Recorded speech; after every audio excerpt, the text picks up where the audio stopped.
El 5 de mayo es recordado y conmemorado principalmente porque en esta fecha se festeja la victoria del ejército mexicano sobre las tropas francesas ocurrida en la ciudad de Puebla en 1862, bajo el liderazgo del general Ignacio Zaragoza. En esta histórica batalla, las tropas comandadas eran muy pequeñas en comparación con el contingente francés, el cual era considerado el ejército de primera clase en el mundo.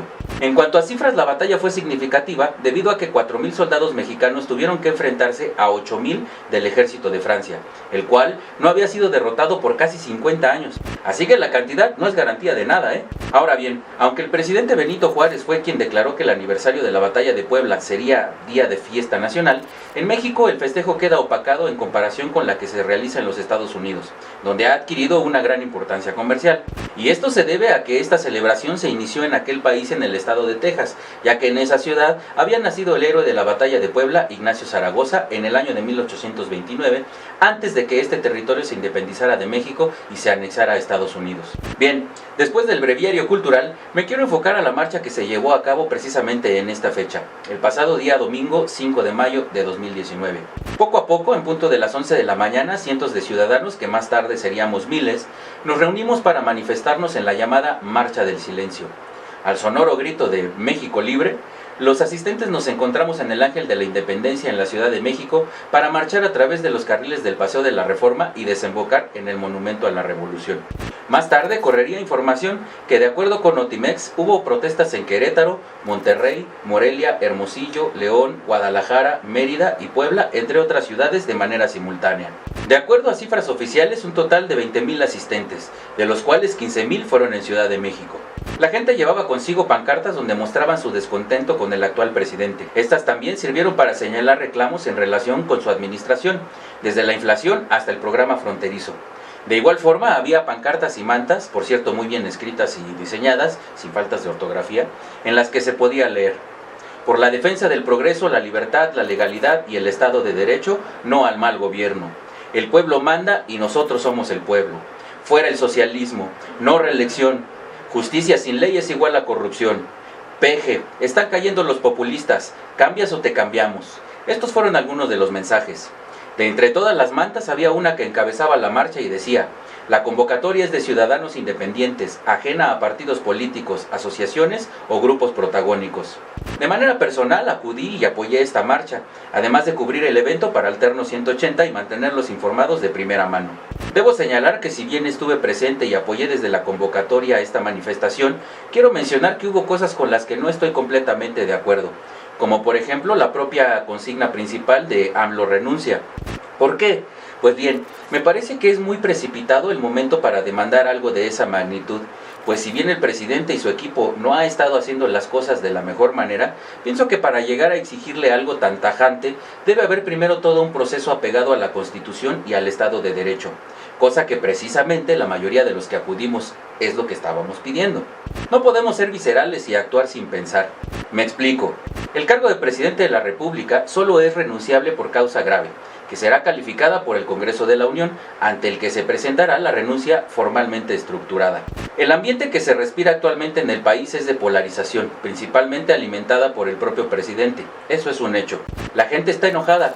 Grupos sociales e individuos señalamos el gobierno, pues el mal humor social es una mezcla de frustración, desaliento y disgusto por muchas razones, pero sobre todo por el estancamiento económico, la delincuencia desbordada y que el tan mentado cambio ha ocurrido, pero para peor. Esta dura realidad ha llevado a muchos mexicanos a exigir la renuncia del presidente, un reclamo que muestra mucho coraje, pero asimismo expresa una cierta dosis de ingenuidad sobre las adversas consecuencias que traería un hecho de tal naturaleza. Desde la promulgación de la Constitución de 1917 y hasta agosto de 2012, en que fue reformado el artículo 84, el texto establecía dos hipótesis sobre la falta absoluta del titular del Poder Ejecutivo. La primera, cuando esta falta ocurriera dentro de los primeros 2 años de gobierno, en cuyo caso el Congreso o la Comisión Permanente nombraría con el voto de 2/3 partes de sus miembros presentes a un presidente interino. Finalmente, el Congreso expediría la convocatoria a nuevas elecciones para elegir a quién concluiría el periodo.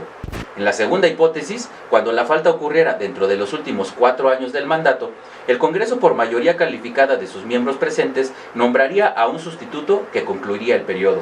Desde el asesinato de Carranza y el de Álvaro Obregón, así como la renuncia de Pascual Ortiz Rubio en 1932, hechos que pudieron generar severas crisis políticas, se lograron resolver gracias al sistema político de aquel entonces, que supo conducir esos duros trances. Desde entonces no se ha dado la falta absoluta de ningún presidente. El proceso barroco establecido en la Constitución, que exigía la formación de mayorías legislativas, llevó a una reforma que se propuso darle una salida suave a esa circunstancia. La solución definida por la reforma de 2012 establece que ante la ausencia del presidente, será el secretario de Gobernación quien asuma temporalmente el cargo en tanto el Congreso nombra al presidente interino o sustituto. O sea, en el caso hipotético que López Obrador renunciara o que por razones de salud o muerte tuviera que dejar el cargo, nos quedaríamos con la abuelita Sánchez Cordero al frente de la nación, en tanto se supera la crisis. Imagínense. Sin mencionar que la mayor parte del Congreso es morenista, por lo tanto las plazas en el tablero no son muy favorables. Quienes se pronuncian por la renuncia del presidente parecen ignorar que de concretarse generaría una crisis de tal magnitud que resultaría peor el remedio que la enfermedad. El país no vive las condiciones ideales en este momento para exigir tal cosa como una renuncia a López Obrador. Hay mucho coraje, sí, y me incluyo. Pero lo que pienso que se debe exigir en este tipo de manifestaciones es hacerle ver al presidente y a su equipo que debe gobernar para todos, que debe respetar las leyes y la Constitución, que deje de dividir al país, que deje de regalar dinero, que vea por el crecimiento económico, que de verdad luche contra el crimen organizado y que encarcele a los de cuello blanco, que no ahuyente a las inversiones extranjeras, que deje de desacreditar a organizaciones internacionales y desarrolle una estrategia de la mano de expertos para enfrentar los posibles problemas que se puedan presentar, así como para echar a andar proyectos que beneficien a todos y no solo a sus grupos clientelares. Eso es lo que hay que exigirle.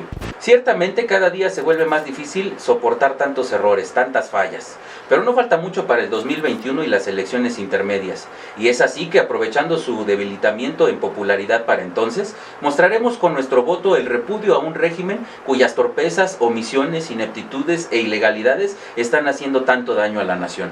Es por este motivo la importancia de hacer conciencia en la sociedad acerca de emitir su voto de manera responsable y razonada. El otro punto en el que no estuve de acuerdo es que ciertos personajes aprovecharon la manifestación para hacer notar su presencia y músculo político. Tal es el caso de los expresidentes Vicente Fox y Felipe Calderón o el exsecretario de Turismo Enrique de la Madrid. Situación que se presta a malas interpretaciones por parte de los fieles fanáticos de Su Majestad Andrés I, señor de Macuspana, marqués de Tabasco y rey de los pendejos. En fin, la importancia de asistir a este tipo de marchas es, como ya dije, hacer ver que cada vez somos más los que estamos en contra de este gobierno autoritario, ineficiente y populista.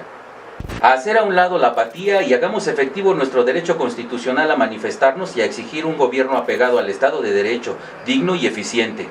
¡Viva México! Sigue nuestras redes en Alterno 180. Espero tus comentarios.